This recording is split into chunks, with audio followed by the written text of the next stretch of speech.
Hey, what's up everyone? This is Eddie from Average Joe Drinks. And I'm Vince, and we're here to make drinks suitable for the average Joe.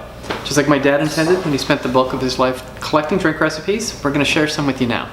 Yeah, and we're Average Joes, so we wanted to try as many as we could, and we're bringing you the ones that we think taste the best. So sit back, enjoy, and please try this at home. All right, Vince, I have a crap load of stuff here. I'm going to be making a Ramos Gin Fizz, and I'll get into all this stuff later. What are you making, Vince? I'm going to make a simple drink so that we can even it out. It's called an Almond Joy. Sometimes you feel like a nut. Sometimes you don't. And you do today. Okay, so mine. All right, so Ramos Gin Fizz was created in New Orleans, which a lot of the great drinks were. Hurricane, Sazerac, Pim's Cup. Yep. So this is no different. This is created in the 1880s, late 1880s by Henry C. Ramos. Hence the name, Ramos Gin Fizz. I was gonna wonder about that. Yeah, so this is, it's got cream in it. It's a creamy drink. We're gonna use what's called a reverse dry shake. And I'll get out in a second. And the reason why is because traditionally, this is shaken for like 12 minutes because they really want that big head on there. It's creamy. And I guess the legend says that he would have like 20 bartenders just for this drink. Because you figure if someone's sitting there shaking a drink for 12 minutes, they're not serving you're doing nothing else. Yeah. So, and then if you go there now, it's actually kind of interesting. I was watching Common Man Cocktails. Great channel, you should check them out. They're on YouTube also. Yes, and they're very good. So one of the things they're saying that when they went to New Orleans, they have machines that'll shake the drink for them. For 12 minutes? You pay by how long it shakes. So you got a 5-minute or 12-minute shake, and you figure it's being used, and it's like that kind of shake. it's being used for like 5 minutes or 12 minutes. So you're really kind of renting the machine. That's what Ian was mentioning. Anyways, so it's really cool. I'm picturing the paint machines at yeah, exactly. With your cocktail inside. 12 minutes, go. So anyways, let's get started because there's quite a few different steps to this. So again, dry shake, I'm gonna put a link for our whiskey sour. That's where you shake it without ice first, and then you put ice in there and you shake it with ice. And a reverse dry shake is when you shake it with ice first. But you still put it in there. That's not the reverse part, is shaking it outside of. You'll see, exactly. So it is actually inside the cup, yes. So we're gonna do a 1/2 ounce of lime juice and a 1/2 ounce of lemon juice per drink. And you notice, Vince, there's only one glass here. I haven't forgotten about you. One will magically appear. But there's a lot to this. To do this twice, it will be too long of an episode. So again, 1/2 ounce lime juice, 1/2 ounce lemon juice. We're gonna do 1 ounce simple syrup. We're gonna do 2 ounces of gin. Got a London dry gin here. Is this one of those drinks where the gin makes a big difference, or? I know this traditionally used. This is the gin that they use, not necessarily this brand, but the London Dry. So you wouldn't use a slow gin necessarily, but the slow gin's got berry flavor. Right? Exactly, yeah. So this is the one you want to use, and if you like, you can kind of vary off that from there. So now we need 1 ounce of heavy cream. How heavy is it? 16 ounces. Wow. Minus an ounce or two because we practiced. And we're not going to put the egg white in there yet. We're going to shake it with the ice first to chill the drink, and then we're going to put the egg white in there later so we can kind of get it all combined together. So that's kind of the process, and I'll show you what that looks like.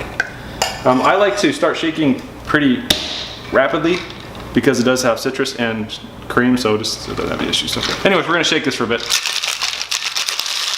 Okay, so now that we've chilled the drink properly, what we want to do is we're going to strain it, and we're going to double strain it back into the mixer.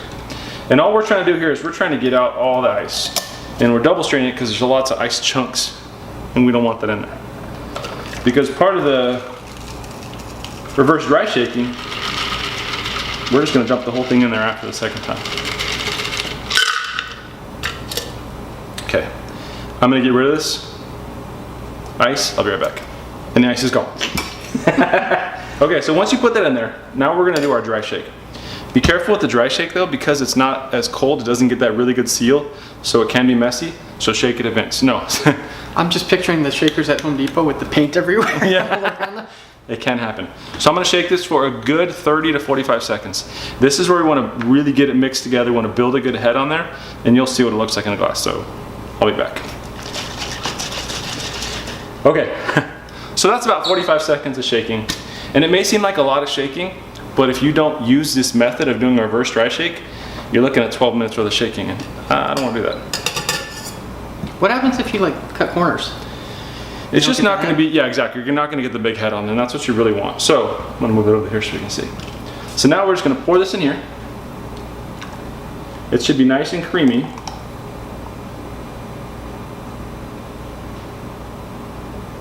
And now what we want to do is we want to put 2 ounces of club soda. All the containers look the same to me, so I'm just getting confused there. It doesn't take much. And what you want to do is you want to take this club soda and you want to pour it right down the middle, and you kind of want to come up a little high on there just because it's going to build a little better of a head. And these little glasses right here that have the pour spout make it a lot easier.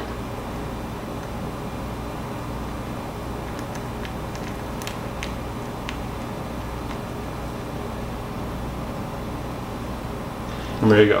And that's what it should look like. This calls for orange water, some of the recipes. I didn't have it, so I'm going to express some orange on there, and I'm going to put a couple drops of vanilla. So I want just 3 drops of vanilla. And this is really going to kind of hit you in the face and give you that nice aromatic. And then we're going to express the orange. So it's almost a garnish. It is. It's very much a garnish. And I'm going to grab a straw. And here's my straw.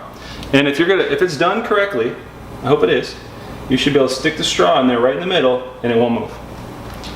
And that is a Ramos Gin Fizz. Wow. And now, if you look at that closely, if you stare at it hard enough, Vince, A second one pops in. the second one's gonna pop up. And there it is. And this one's been in the fridge a little bit, and I just wanted to make sure that I could try one along with Vince. And if you look what happens, it actually, if you don't drink it right away, it kind of starts to separate a little bit. But Can you stir it up and will it be all right? there you go, yes. I'm gonna give you the nice looking one. And that, You look like a lush. that's okay, it's not the first time, is a Ramos Gin Fizz. Cheers. Wow, that's something. It looks like a milkshake. Mm-hmm. Oh, that actually. Oh yeah, hit the orange, you get the vanilla. Wow. That's pretty cool. And it's a little different than you think. Because you're expecting like ice cream Yeah. milkshake, and then you get the citrus in there. But it's just a refreshing, light, creamy drink.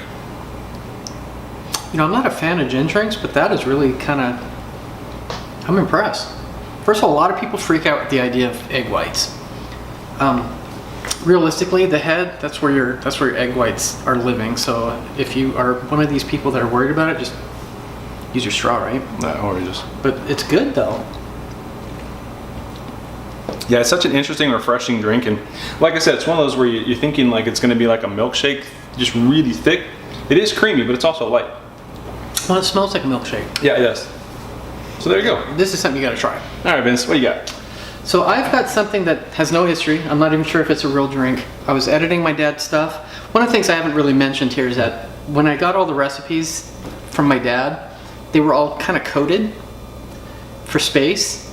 So I spent a fair amount of my time trying to decipher them. It's like shorthand almost. Yeah. Yeah, nice. So as I go through and I'm trying to turn this into English so that it's something that we can share with people, I bump into recipes every once in a while. Bumped into one called the Almond Joy. Which I love. Looked cool. He had 2 different versions of them. Lisa and I tried them. I looked for history, didn't find anything. Of course, if you Google it, you're going to come up with a candy bar, right? But you can tell that this was based on that. So we're going to make a drink called the Almond Joy. It's a stirred drink. Yes. Sorry. I chilled all this stuff ahead of time. We should do something about stirring drinks because there's a lot of talk about how thick glass is and whether or not it absorbs your temperature. Metal goes quickly. We found that with the Moscow Mule, the cups, all of that kind of stuff.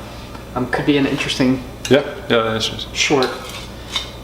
This drink is going to have basic flavors that match the candy bar. Crème de cacao for chocolate. Yes. It's going to be 2 tablespoons per drink. We're going to make 2, right? Please. I like Almond Joys. Equal part with amaretto. 2 tablespoons per drink.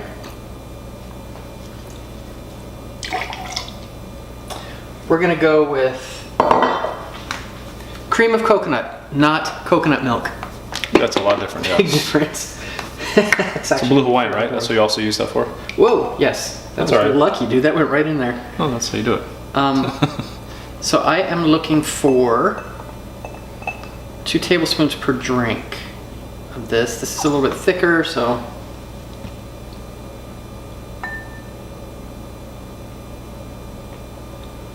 And then lastly, to give it a little bit of body, you're gonna even it out.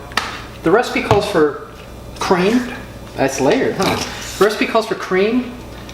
We tried it with the cream. The cream kind of hid the chocolate flavor. We moved it back to half and half so that, the fat wasn't there. And that actually came out a lot better. So we're gonna go 4 tablespoons of half and half per drink. Oh, wow. So that your drink is essentially 50-50 alcohol and, well, actually a little bit less because the coconut cream doesn't have alcohol in it. We're going to stir this up. And you do have to put a little bit of time stirring into it simply because the coconut cream is so thick. And now with the stirring, is that something that your dad's recipe called for, stirring as opposed to shaking? Yes. Gotcha. And I'm assuming that that has to do with the fact that you really want to make sure that you dissolve that coconut cream. If you have it in a shaker, you don't know. You can't Right. see. This way, at least you can kind of keep an eye on it. You can stop when you're done. I'm using the bottom half of a clear shaker. I think that makes life a little bit easier too. And that's pretty much it. It's to be served in a goblet. We're going to do it in a goblet over ice. You still get your pose.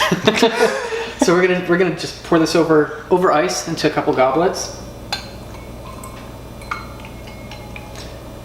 Another little trick that I found, if you feel like you're gonna save yourself some trouble by mixing it in the goblet, it kind of ruins the effect because it sloshes all over the sides, and this is a thick drink. So once you get some on the side and you try to serve it, this is not the effect you're going for.